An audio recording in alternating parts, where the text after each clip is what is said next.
Hoje nós veremos Apocalipse capítulo 3. Antes nós vamos encerrar o capítulo 2. Nós vimos a igreja de Éfeso, que simboliza a igreja ativista. Totalmente envolvidos, trabalham, não perdem, aquilo que é o poder de agir, de fazer, de realizar, porém esqueceram, abandonaram o primeiro amor. A igreja de Esmirna era uma igreja perseguida, uma igreja pobre aos olhos humanos, uma igreja julgada por todos. Os judeus se gloriavam em cima dela, ora, Afinal, de que valia ser um cristão e viver o que eles passavam, Provas, privações, pobreza, e muitos querem medir a vida espiritual de alguém por aquilo que essa pessoa possui. E isso tipifica bem a igreja de Esmirna, porque eles eram pobres. Era uma igreja simples, de pessoas sem recursos, mas aos olhos de Deus eles eram ricos, porque eles eram cheios das riquezas eternas e dos valores espirituais. E se não bastasse toda a privação e provação que eles passavam, Jesus ainda avisa eles que é para eles serem fortes, porque alguns deles, muitos até deles, seriam presos, seriam provados, seriam, por motivo de perseguição, aprisionados por um período curto de tempo, e eles precisavam perseverar até o fim.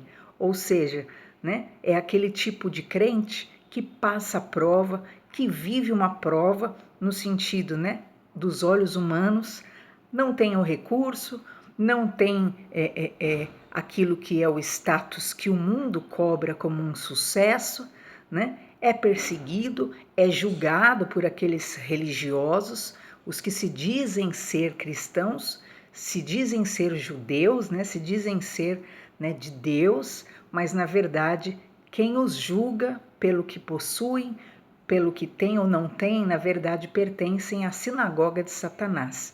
São adoradores, na verdade, do sistema e não do Deus vivo. E Deus deixa isso bem claro, que a igreja de Esmirna, na verdade, era uma igreja muito amada aos olhos dele e rica, muito rica, diante do Senhor. A terceira igreja que nós vimos foi a igreja de Pérgamo. A igreja de Pérgamo era uma igreja que estava mesmo no seio da malignidade, estavam perto daquilo que era o poder humano, o poder do sistema, eles estavam próximo realmente à imagem do imperador romano que devia ser cultuada, e no entanto eles não negavam o nome do Senhor. Eles se mantinham firmes na fé, porém eles estavam sendo pacíficos com relação a algumas doutrinas, por exemplo, a doutrina de Balaão, que é a doutrina que em prol do benefício próprio, prejudiquemos quem for, criemos ciladas para as pessoas, prejudiquemos as pessoas a fim de nos beneficiarmos. Essa era a doutrina de Balaão, que ele criava meios de prejudicar as pessoas a fim de conseguir o que ele queria. Então ele queria algo, queria destruir alguém, como foi o caso, o rei queria destruir o povo judeu, então ele contratou Balaão, e Balaão sugere que fossem criados meios daqueles judeus caírem e se tornarem abomináveis ao Senhor. Assim Deus os deixaria na batalha sozinho e eles perderiam a batalha. E o problema da igreja de Pérgamo era esse, que eles eram fiéis ao nome do Senhor, eles não negavam que Jesus é o único Deus e Senhor, porém eles usavam de meios carnais, violando muitas vezes aquilo que eram os seus próprios princípios espirituais e éticos para obterem o que queriam. Então não nega o nome de Jesus, porém cede diante daquilo que são as luxúrias do mundo. E segundo, eles também tinham prazer naquilo que era a doutrina dos nicolaítas, que envolvia depravação, que envolvia deslealdade, que envolvia imoralidade. Então eles também cediam diante disso, comprovando que não conheciam o verdadeiro amor e não tinham dentro de si aquilo que era realmente o selo de Deus, porque o selo de Deus é o amor. E quando Deus sela, né, o que Deus uniu, né, o homem não separa. Então Deus uniu, o selo do amor uniu, logo, né, não existe essa possibilidade da pessoa pertencer a mais ninguém, porque ela está o quê? Selada. E isso diz a Bíblia Sagrada, que o selo, né, o amor é um selo, né, ele é mais poderoso do que a morte. Então, na verdade, este selo, o que acontece? Preserva a pessoa, preserva o corpo da pessoa, e aquela pessoa realmente não pertence a mais ninguém, a não ser realmente àquele amor.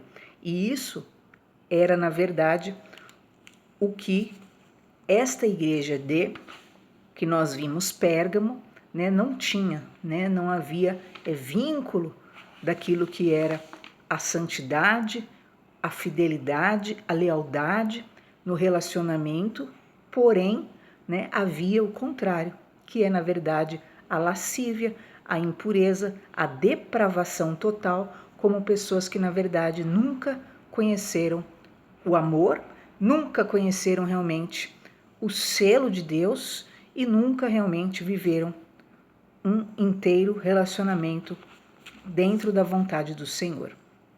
Agora nós vamos ver a igreja de Tiatira, ainda no capítulo 2. E diz assim a palavra do Senhor.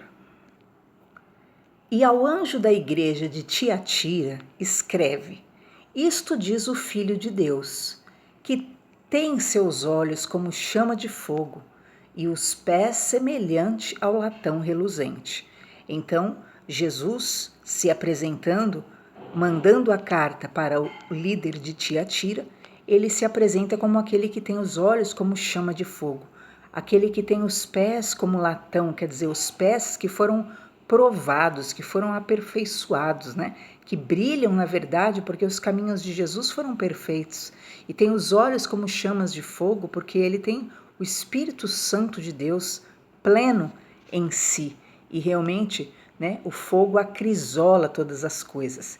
E é dessa forma que Jesus se apresenta à igreja de Tiatira, como aquele que purifica pelo fogo e pelo seu olhar.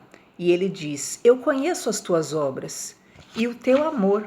Então era uma igreja de boas obras, era uma igreja que amava a Deus, não tinha o mesmo problema da igreja de Éfeso, né, que perdeu o primeiro amor. Não, que era só ativista. Não, essa igreja de Tiatira amava a Deus ainda e amava o próximo. Conheço a tua obra, conheço o teu amor, conheço o teu serviço e a tua fé e a tua paciência, e que as tuas últimas obras são mais do que as primeiras. Então, aparentemente, era uma igreja perfeita, não é verdade? As boas obras, a fé, o serviço, o amor, né? Paciência. As obras agora eram melhores do que no início, quer dizer, eles evoluíram, eles se aperfeiçoaram, só que havia um problema dentro desta igreja de Tiatira, que então Jesus Cristo diz: Mas tenho contra ti que toleras Jezabel, mulher que se diz profetiza, a ensinar e enganar os meus servos para que se prostituam e comam dos sacrifícios dos ídolos, da idolatria. Então, como nós sabemos, o que ocorria na época, queridos? O culto ao imperador romano era obrigatório. E outra ação que agia muito na época era a deusa Diana. Então esse culto à deusa Diana era algo, né, muito comum, que também era cheio de abominações, esse culto a tudo que envolve o quê, né, a rainha dos céus. E Jezabel, para quem não sabe, no Antigo Testamento, ela era também a simbologia dessa rainha dos céus, que é esse papel da mulher como a dominadora. E então essa igreja era uma igreja que tinha fé, que tinha obras, que tinha paciência, que tinha amor, porém eles eram tolerantes a esse tipo de ação. Que ação? Qual foi a ação que Jezabel fez no passado? Jezabel, ela era uma mulher que se casou com um rei judeu. Imagina, ela era uma rainha, só que ela era feiticeira. Era uma mulher rebelde, era uma mulher totalmente alheia ao Deus de Israel. E ela se casa com um rei judeu. Só que quando ela se casa, ela traz para o reino de Acabe as abominações dela, os deuses dela.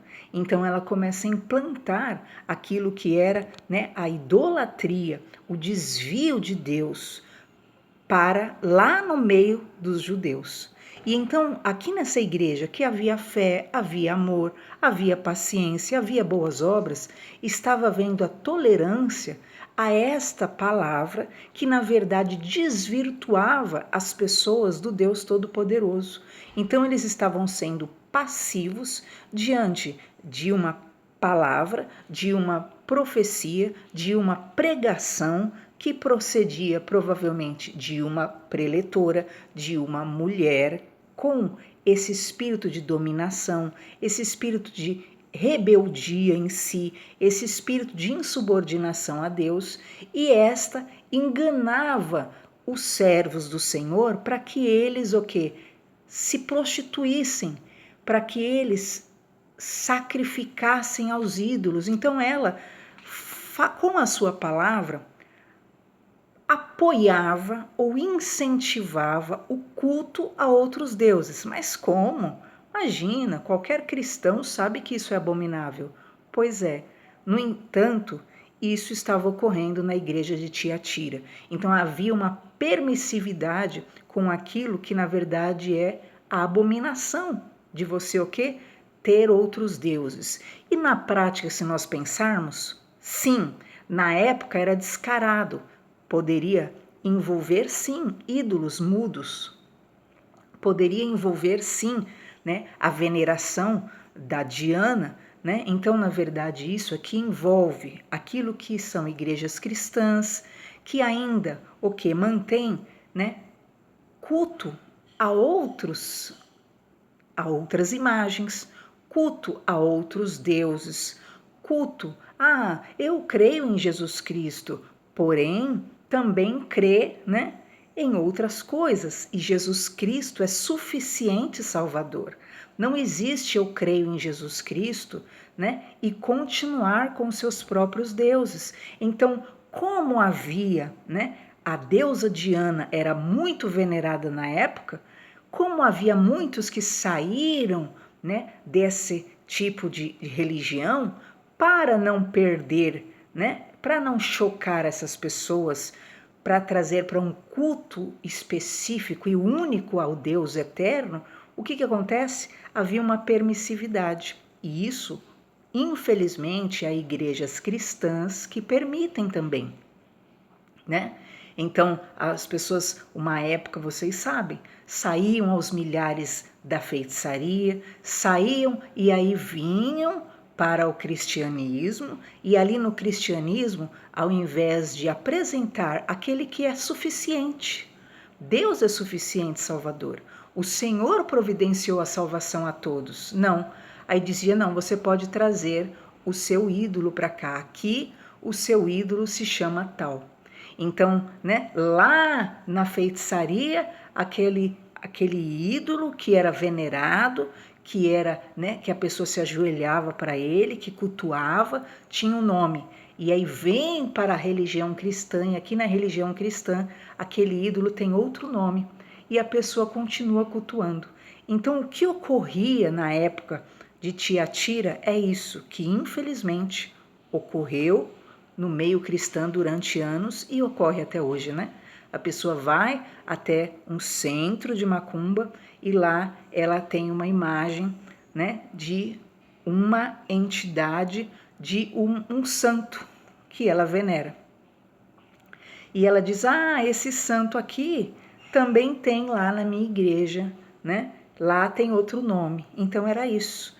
Essa profetisa, essa mulher apregoava essa prostituição. Por quê? Porque se você não é fiel no teu casamento com Deus, na tua aliança com Deus, e você passa a ter o quê?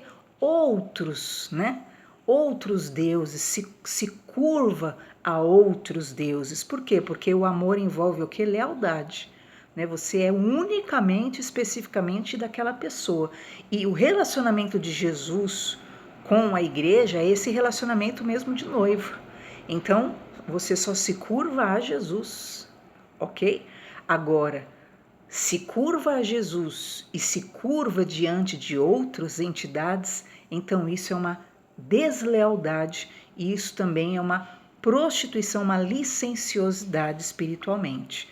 Só o nome do Senhor tem poder de nos salvar. E então, João escreve, Jesus denuncia isso. Queridos, isso aqui foi bem no comecinho da igreja. Imagina que anos e anos depois isso ocorreu no meio cristão de forma seríssima. Até hoje, há ídolos, né, que são cultuados na feitiçaria e são cultuados em igrejas cristãs com outro nome. Então, para não abolir aqueles ídolos, não, você pode vir e trazer seu ídolo, né? E aí aqui é outro nome, e aí dão um nome de um homem de Deus, uma mulher de Deus que passou pela terra, foram até bons, mas morreram, né? Estão mortos hoje. Então, quando você invoca um morto, o morto não pode vir. É a Bíblia que diz. Quem vem, na verdade, é um demônio. Então, não há invocação de mortos. Deus não se contradiz. Mas então, por que se pode invocar Jesus? Porque Jesus morreu e ressuscitou. Se Jesus tivesse morrido e estivesse morto, e nós ficássemos chamando por ele, nós estaríamos pecando contra a Bíblia. Então, Jesus morreu e ressuscitou. Ele está à direita de Deus, vivo. E Tomé, quando ousou duvidar disso, Jesus estendeu a mão e falou: toque nas minhas mãos e veja, bem-aventurado os que não viram, mas creram. Então, nós temos certeza que Jesus Cristo está vivo.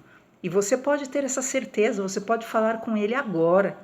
E você vai ver que ele é poderoso para te responder de forma sobrenatural. Ele mostra para você que ele está vivo. Faça essa prova. Agora, quando você invoca alguém que morreu, por melhor que seja. Né? Por exemplo, nós vimos aqui, né? Pedro foi um grande homem de Deus. Amém. Se você invoca Pedro, Pedro morreu, martirizado. Ele está aguardando o dia da ressurreição, onde todos ressuscitarão por Cristo Jesus, nosso Senhor, no dia do arrebatamento. Ele aguarda, dormindo, o dia da ressurreição. O que acontece? Se você chama Pedro, se você chama Tiago, se você chama João, se você chama Maria, se você invoca os mortos, você está invocando mortos. E a invocação de mortos é algo abominável diante de Deus. Esta preletora desta igreja apregoava isso, ensinava isso, que era permitido sim, e ela ensinava que eles podiam, né, se prostituir, quer dizer, pecar contra Deus, transgredir contra Deus e poderiam oferecer sacrifícios a ídolos, que não haveria problema nenhum, né? Que não tinha problema ter a sua imagem de escultura, venerá-la, servi-la, não havia problema algum. Esta era Jezabel, que simboliza realmente uma mulher que era totalmente insubordinada àquilo que é a palavra de Deus. Dê-lhe tempo para que se arrependesse da sua prostituição e não se arrependeu. Então Jesus via nessa igreja de Tiatira um grande potencial, mas via essa ação interna e ele deu tempo para que mudassem essa doutrina, mudassem essa ação, mudassem esse tipo de atitude, mas infelizmente não houve arrependimento, o ensino continuava permitindo sim que tivesse a Deus e tivesse os seus deuses, tivesse a Deus e tivesse os seus ídolos de estimação, os seus ídolos herdados familiarmente, e Jesus repreende isso veementemente. E diz então que vem a consequência. Eis que a porei numa cama, quer dizer, ela seria paralisada, ela adoeceria. E sobre os que adulteram com ela virá grande tribulação. O que é esse adulterar com ela? Quer dizer, aqueles que quebram a aliança comigo, como ela o faz. Então, quando eu traio a Deus, o que acontece? Eu estou adulterando. Se eu arrumo outros deuses, eu estou o quê? Pecando contra o único Deus, Senhor e Pai eterno da minha vida. Então, o Senhor diz, eu a colocarei numa cama, quer dizer, o Senhor ia detê-la. E todos aqueles que também quebravam a aliança, como ela quebrava, seriam também levados pelo mesmo caminho e viveriam grande tribulação. Então não vá por esse caminho. Eu sei que o mundo prega que todo caminho leva a Deus, o mundo prega, né, que todo caminho leva aos céus, né? Mas existe só um Deus, um só Senhor, uma só fé, um só batismo. Não deixe o Senhor Deus, Ele é o único Deus, fora do Senhor não há outro. Não vá após outros deuses. Por quê? Porque você não precisa. Ele é suficiente Salvador, Ele é suficiente Redentor, Libertador, Perdoador de pecados. Ele tem poder de te curar, de te salvar. Não quebre aliança com Deus. E há muitos meios de nós termos o quê? Ídolos, né? Pode ser hoje em dia, né? Não que você tenha um ídolo, né, uma imagem de escultura que você venera, uma imagem herdada de uma ex-religião que você possui, um Deus que você invocava no passado e você quer estar com Deus e ao mesmo tempo continuar invocando, não são só esses deuses. Há muitos deuses que nós podemos colocar acima de Deus nas nossas vidas, mas nós precisamos o quê? Manter a lealdade ao Senhor acima de todas as coisas, senão grande seria a tribulação sobre todos que aderiam àquela doutrina de ter a Deus e ter os seus deuses também. Ter a Deus, mas cultuar outros. Ter a Deus, né, mas por aquilo que eram interesses particulares, né, se prostituir. O que é se prostituir? É se vender, né? Por interesse, por benefício, né, financeiro, então eu vou me render aos outros deuses, aos outros espíritos, às outras entidades. A Bíblia diz que se torna igual à imagem de escultura aqueles que a veneram. Então, a imagem de escultura tem olhos, mas não vê, tem ouvidos, mas não ouvem, tem boca, mas não fala, tem nariz, mas não cheira, tem mãos, mas não apalpam, e iguais a ela se tornam os que a cultuam. O que significa isso? Significa, como o Senhor diz, que aqueles que rompem com Deus, não são leais a Deus e seguem após os seus deuses, quebrando aliança com Deus, o que acontece? Eles virá sobre estes grande tribulação. Então são pessoas que acabam sendo prejudicadas na sua caminhada. E ferirei de morte a seus filhos, e todas as igrejas saberão que eu sou aquele que sonda os rins e os corações, e darei a cada um de vós segundo as vossas obras. Então, olha só o que aconteceria com aquela igreja que, na verdade, não se mantinha só em Deus, mas queria manter-se presa, né, a outros deuses, a outras religiões, né, a outros cultos. Os filhos, quer dizer, aquilo que eles geravam seria o quê? Morto. Morreria, não vingaria, não prevaleceria. E todos saberiam que, na verdade, o quê? É o Senhor que conhece os corações, é o Senhor que conhece o íntimo de cada pessoa e o Senhor dá a cada um segundo os seus esforços, segundo a realidade daquilo que crê e daquilo que busca. Eu vos digo a vós e aos restantes que estão em Tiatira, todos quanto não têm essa doutrina e não conheceram, como dizem, as profundezas de Satanás, que outra carga vos não porei. Então, aqueles outros que não cediam a essa doutrina, estes não receberiam carga nenhuma. O julgamento, o peso, a penalidade viria realmente sobre aquela que ensinava este culto, além do culto a Deus, essa prostituição ao Senhor, como disse, esse sacrifício a ídolos, e aqueles que seguiam após essa doutrina por conveniência.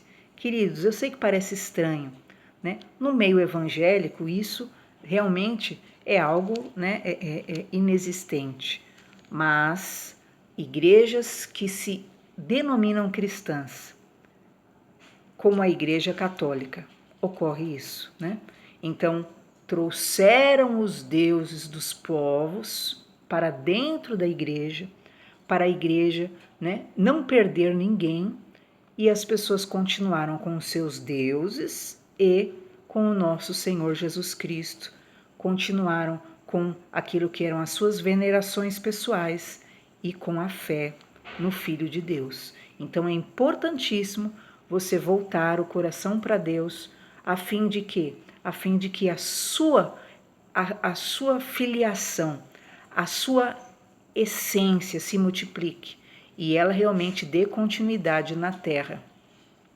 E quem não segue essa doutrina não vai ter carga nenhuma, Aqueles que estavam em Tiatira e não seguiam isso, continuavam firmes só no Senhor Deus Todo-Poderoso, no Senhor Jesus. O que ia acontecer com eles? Eles continuavam com as boas obras, com o amor, com o serviço, com a fé, com a paciência, Eles continuariam realmente sendo vivos, abençoados e livrados do mal. Mas o que tendes, retendes até que eu venha. Ao que vencer e guardar até o fim as minhas obras, eu lhe darei poder sobre as nações. Então, aquele que estava no meio dessa influência, mas não cedia diante dela, não cedia diante desta cilada, na verdade, mas permaneciam nas obras ao Senhor, o Senhor lhes daria poder sobre as nações. Seriam pessoas que teriam autoridade sobre outros países, sobre outros lugares. E com vara de ferro as regerá, e serão quebradas como vaso de oleiro, como também recebi de meu Pai. E dar-lhe-ei a estrela da manhã. Quem tem ouvidos, ouça o que o Espírito diz às igrejas. Então, o que ocorreria? Esses que não se dobrassem a isso, mas permanecessem só no Senhor Deus Todo-Poderoso, dentro da igreja de Tiatira, receberiam autoridade sobre outros lugares, outros países, e regeriam e teriam poder de governo. E o Senhor realmente lhes daria grande bênção e vitória. E o Senhor Jesus repete: quem tem ouvidos, ouça o que o Espírito diz às igrejas. Capítulo 3, nós vamos começar. Queridos, eu tenho 35 minutos no Facebook, é só isso que me permite. Então eu quero realmente que nós desenvolvamos cada capítulo na inteireza, Às vezes eu preciso correr e eu acabo não passando toda a informação que o Espírito Santo coloca no coração, mas então nós vamos deixar realmente o tempo para lá, ok? E nós vamos cumprir integralmente cada versículo do capítulo de Apocalipse. Apocalipse 3. Ao anjo da igreja que está em Sardes, agora é outra igreja, a igreja de Sardes, escreve isto, diz o que tem os 7 Espíritos de Deus e as 7 estrelas. Jesus mandando João, escrever. Agora para a igreja de Sardes. Jesus, que é aquele que tem os 7 líderes e as 7 igrejas nas mãos, ele se apresenta assim para a igreja de Sardes: conheço as tuas obras, que tens nome de que vives, mas estás morto. Então a igreja de Sardes era uma igreja que tinha nome, né? Tinha pompa, tinha nome de vivo, tinha nome de espiritual, tinha nome de servo de Deus, tinha nome de serva de Deus, mas estavam mortos. Mortos, dentro de si já não havia fé, dentro de si já não havia amor, dentro de si já não havia paciência. Você viu que tudo que Tiatira tinha, né? Tinha obras, tinha amor, tinha paciência, tinha tanta coisa para ser a melhor igreja de todas, tinha tudo. Mas eles estavam tendo outros deuses também, o que estava fundando com eles. Agora a igreja de Sardes tinha o que? Boa reputação, né? Tinha nome, mas na verdade estavam mortos interiormente. Jesus já não identificava nada. Você tem noção, né? Cada igreja, Jesus tinha alguma coisa para elogiar, para falar, mas aqui nessa igreja tudo já tinha morrido, tudo. Fé, esperança, amor, obras, mas eles tinham nome, eles tinham pompa, eles tinham boa reputação diante de todos. E Jesus diz: seja vigilante, confirma os restantes que estavam para morrer, porque não achei as tuas obras perfeitas diante de Deus. E então o Senhor diz para que a igreja de Sardes vigie e que eles avaliem aquilo que ainda estava para morrer e impedissem aquilo a fim de que eles não fossem destruídos de vez, porque Jesus não estava achando as obras deles perfeitas diante de Deus. As obras deles não estavam vivas, as obras deles não eram realmente leais, reais e dignas diante do Senhor. Lembra-te, pois, do que tens recebido e ouvido, e guarda-o. Arrependa-se, e se não vigiares, virei sobre ti como um ladrão, e não saberás a que hora virei sobre ti. Então Jesus diz que era importantíssimo eles vigiarem, eles se arrependerem, eles retomarem o sentimento, a fé, o relacionamento com Deus, as obras diante do Senhor, vigiarem realmente as suas ações, os passos, as decisões que eles estavam tomando na vida espiritual deles, porque senão, repentinamente, eles seriam, né, visitados. A hora que eles menos esperassem, o Senhor viria realmente sobre eles, retribuindo, né, o fruto das ações deles. Eles passariam a colher aquilo que eles estavam se tornando e sendo. Quer dizer, eles usufruíam de uma boa reputação, mas na verdade já estavam mortos há muito tempo. Então Jesus diz: mas também tem em Sardes algumas pessoas que não contaminaram suas vestes, e comigo andarão de branco, porque são dignas disso.